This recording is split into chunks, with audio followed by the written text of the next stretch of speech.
اسلامی نظریات ہی اسلامی ریاست کی ترقی اور بقا کی بنیاد ہوتے ہیں۔ انہی وجہ سے اسلامی ریاست ترقی کرتی ہے۔ اسلام مخالف قوتوں کو پہلے دن سے اس بات کا ادراک تھا کہ جب تک مسلمان اسلامی نظریات پر قائم رہیں گے ان کو کمزور کرنا بہت مشکل ہے۔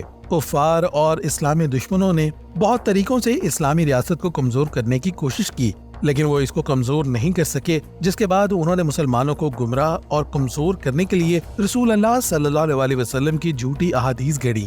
علماء کرام اور محدثین نے صحیح، ضعیف اور موضوع احادیث کی تفریق کرتے ہوئے علم حدیث کا ایک جامع نظام مرتب کر کے اس سازش کو ناکام بنا دیا۔ دوسری کوشش مسلمانوں کو عربی سے دور کرنا تھی، کیونکہ عربی زبان قرآن و سنت کی زبان ہے۔ ابتدا میں مسلمان عربی زبان کو اپنائے رکھنے میں کامیاب رہے اور غیر عرب علاقوں میں بھی بڑے بڑے علماء، مجتہدین اور ادبا پیدا ہوئے۔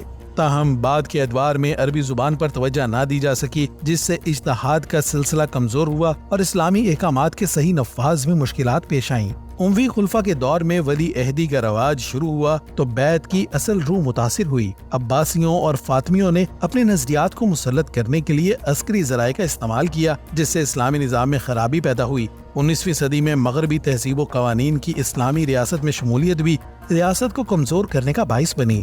بعض اوقات ریاست میں کہیں گورنروں نے خود مختاری کا اعلان کیا تو غیر مسلم طاقتوں کے لیے خلافت کے زیر انتظام علاقوں پر قبضہ کرنا آسان ہو گیا۔ یورپ کی سیاسی اور فکری تبدیلیاں وہاں کے دانشوروں کی کاوشوں کا نتیجہ تھی، جنہوں نے زندگی کے لیے ایک نیا نظام وضع کیا اور صنعتی انقلاب کی راہ ہموار کی۔ دوسری طرف خلافت عثمانیہ کی قیادت میں مسلم دنیا اپنی حالت کا صحیح جائزہ لینے میں ناکام رہی۔ جدید مسائل کو اسلامی نقطہ نظر سے حل کرنے کی کوئی کوشش نہیں کی گئی، جس کی وجہ سے مسلم دنیا سائنسی اور صنعتی ترقی میں پیچھے رہ گئی۔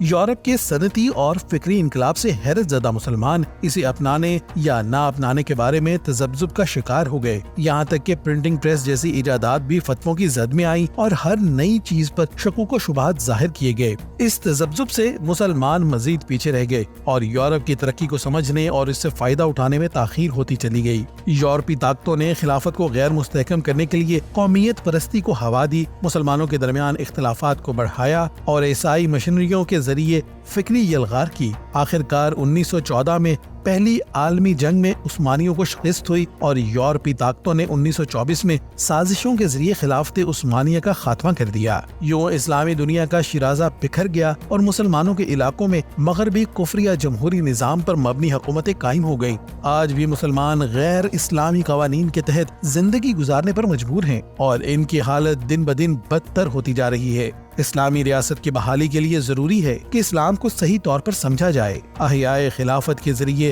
اس کے احکامات کو درست طریقے سے نافذ کیا جائے، جس کے لیے اسلامی ریاست کے باشندوں میں اسلامی قوانین اور خلافت کے سنہری دور کے بارے میں آگاہی بہت ضروری ہے، جو صرف دعوت حق کے پیغام کی ترویج کر کے ہی پہنچائی جا سکتی ہے۔